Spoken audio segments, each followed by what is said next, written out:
Hi there, I'm Laurence Veale and I'm a lead analyst with IQ Content. What I'd like to do is spend about 15 to 20 minutes talking about the focused approach I take to analytics, followed then by a kind of a Q&A. Firstly, I'll start with kind of an admission that analytics isn't my core role within IQ Content. As a lead analyst, I do lots of things. While it's not a core role, it's still a critical role, but it's very much like a long distance relationship that when we do meet up, we really have to make it count.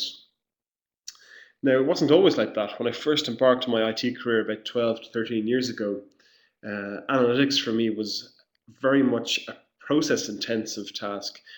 It took about a day to FTP down log files from the web server. Then it took quite a bit of time to feed those log files through, I think, what was Web Trends at the time, to spit out around a 40-page report. No one was quite clear what was in that report, what was important. It was just sent off somewhere else. So I was really piggy in the middle when it came to the analytics process. I didn't really garner any insights from it, nor did I know what insights other people garnered from it. So for me, analytics wasn't really a thing for me. Fast forward to today, whereas, as I mentioned, it's a critical role. We've got far more data than we ever had, far more visitors to our websites, doing far more things on our websites.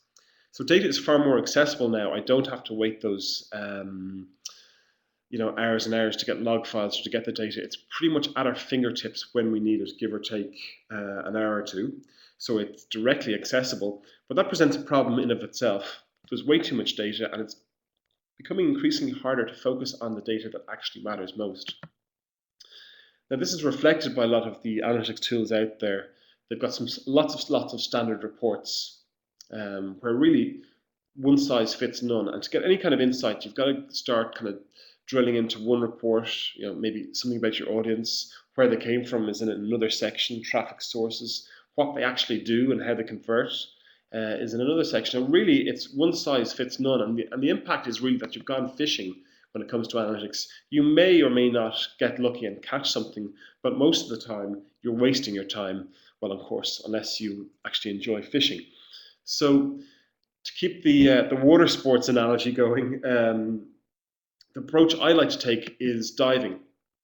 And what that really means is I really want to get in quick and out quick with the insight I need. I get in quick with hopefully a modicum of grace, but ultimately it's about the little time that I have with analytics, making it count and getting the insight I need. So what's the process? Well, one of the first steps that I take is actually not to get into analytics at all. And it's asking simple questions like, what's our purpose? What are our business objectives? So they could be things like generating online sales of 1 million annually, maximizing lifetime customer value, create leads, reduce costs through self-service, brand engagement. Now I've kind of marked that one out because I have no idea what brand engagement actually means. And that's a good thing because it forces me to go back up and ask, does that mean to you? So if I'm working with a client or if I'm working with someone internally, what does brand engagement actually mean to you? It forces me to ask that question. What's the business objective? What's the purpose? How would you measure that? So again, it increases that engagement within an organization as to what we're actually trying to measure. So again, the data that actually matters. So let's take an example, generating online sales of 1 million annually from our website.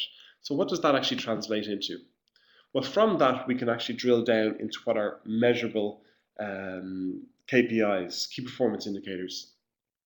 So that would translate a simple sum into monthly online sales of 83,000. So that's a clear target. Did we meet it or did we not meet it?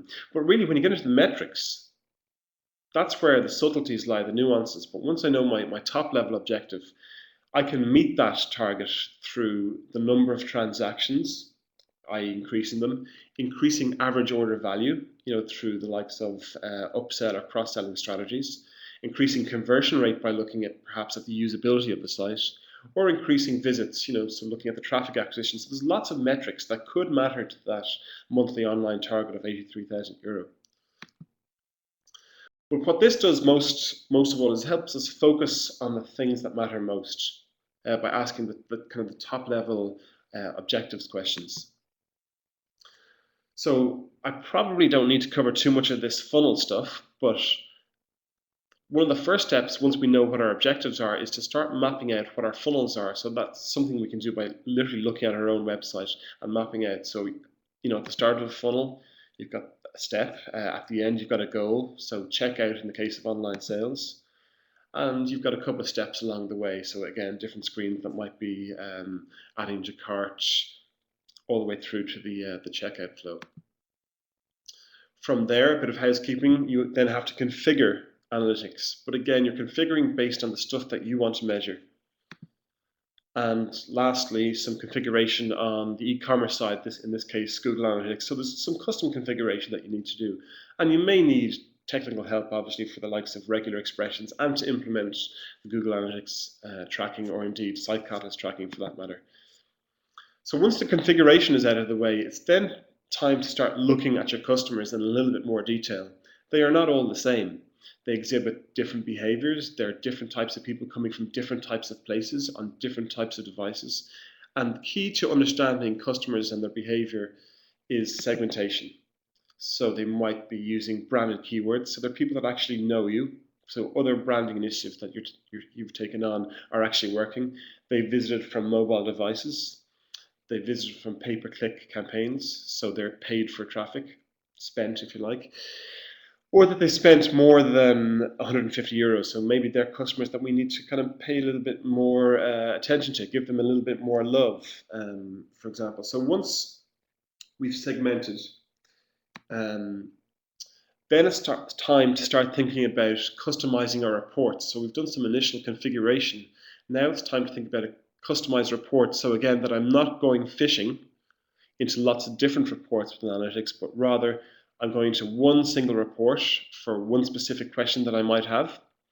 And the way to do that is to customize the report based on acquire, behave, and convert. So acquire is, where are we spending time and money to acquire the traffic? So what is it about the traffic? What segment are they from, for example? So are they from Google? Are they from pay-per-click? Are they visiting from mobile?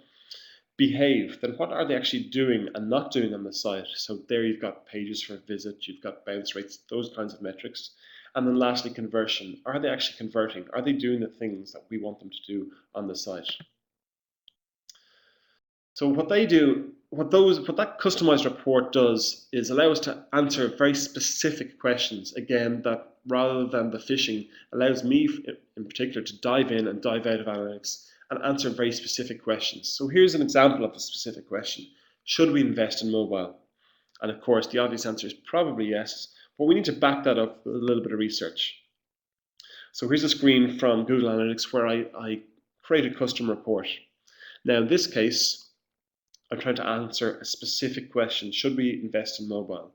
So what am I looking at? Well, I'm looking at behaviors, some of the typical behavioral metrics like visits, average time on site, pages per visit, bounce rate, and the conversion metrics like average value per transaction, obviously, and checked out conversion rate, checked out being a goal that I've already configured. And lastly, I'm adding a filter, a dimension drill down for mobile. Okay. So based on the configuration of that customized report, when I run this report, then I start to see a picture of how our mobile visitors are different from non-mobile visitors. So in this case, what we see is, well, mobile visits account for about 16% of total visits, but they spend far less time and they visit far less pages, or at least half the number of pages than their desktop counterparts. Bounce rate is a bit higher as well. But an interesting nugget there is that they actually spend more money. So that's something to take home. And this is without optimizing a site for mobile. But of the 16% of traffic that's coming, only 9% of total is actually converting in terms of revenue. So it's 9% of total revenue. So while some of these people spend a lot more money, the majority of them aren't having as good a time or aren't converting as much as their desktop counterparts. So there's a clear case for investing in a mobile site, at least using data to help you make that decision. So once you've got that approach in terms of customizing a report to get the data that you need to answer specific questions, It's time to talk about insight. So really that's what we're after. Analytics is only a process. The output is the insight that you need. So one of the things about insight is that, well, it needs to be simple so that I can actually communicate it. And one of the best ways to that is through visualization. Now this is a Spanky diagram. It's an Irish general, I think, by a guy called Maynard. And what he was doing was documenting visually Napoleon's approach and retreat from Moscow. The same battle, or the same series of battles that resulted in Tchaikovsky's 1812 overture. But what we can see at the left is the size of Napoleon's army as he advanced on Moscow in the brown, and then the size of his army as he retreated from Moscow, from I think the Polish border. And that's plotted against the temperature. So as the temperature got lower, he lost more and more people as he retreated from Moscow. So the lesson there, really, from a visualization perspective, is never invade Russia. So taking that kind of approach, so it's a very simple diagram. It tells a really good story, and it doesn't get too bogged down in terminology. You can kind of see once the legend, I suppose, is explained, what actually happened. Fast forward then to 2012, and this is one of my new favorite reports from within Google Analytics. It's the Goal Flow report. And what's brilliant about this, first of all, it starts with a segment. So I can segment based on lots of things, in this case, source, so traffic source. So I can see instantly that Google is delivering far more traffic into the added cart and the checkout flow. And I'm not getting bogged down in things like bounce rate, pages per visit. Through the flow diagram, I can literally see the number of people, and I can start to see red. And people, if I share this diagram, people will ask me, oh, what does that red mean? And that's the point at which I say, well, that's your abandonment. That's people dropping out. And that's something we need to improve. And for some reason, Google traffic might be abandoning more or less than traffic coming from pay-per-click or traffic coming from email newsletters or from Twitter or from Facebook. So instantly, we can see that it's something that's simple, I get it, which is really important, and it's shareable. So if something is simple, it's far more shareable. So I'm not necessarily using the terminology of analytics like visits or unique visitors or bounce rate. Some of the things that we're always asked and people don't get because they're not immersed in this the whole time. So again, something that's really critical is the visualization of the insight so that you can share it. And the purpose of sharing it, of course, is to make the changes that you need based on that insight. So that's really it. That's my approach to focusing on analytics, where you've got very little time, where it's not your sole role. So some of the key takeaways from today: analytics is really about insights, not data. So by focusing on insights, it forces you to ask the top level questions like, what are our objectives? What are we trying to achieve? And how would we measure that? So by focusing on the objectives first, we're not going fishing in lots of data. We're only focusing on the metrics that matter most. Once you've done that, then you've got I suppose the agenda, if you like, or the imperative to customize your reports and segment.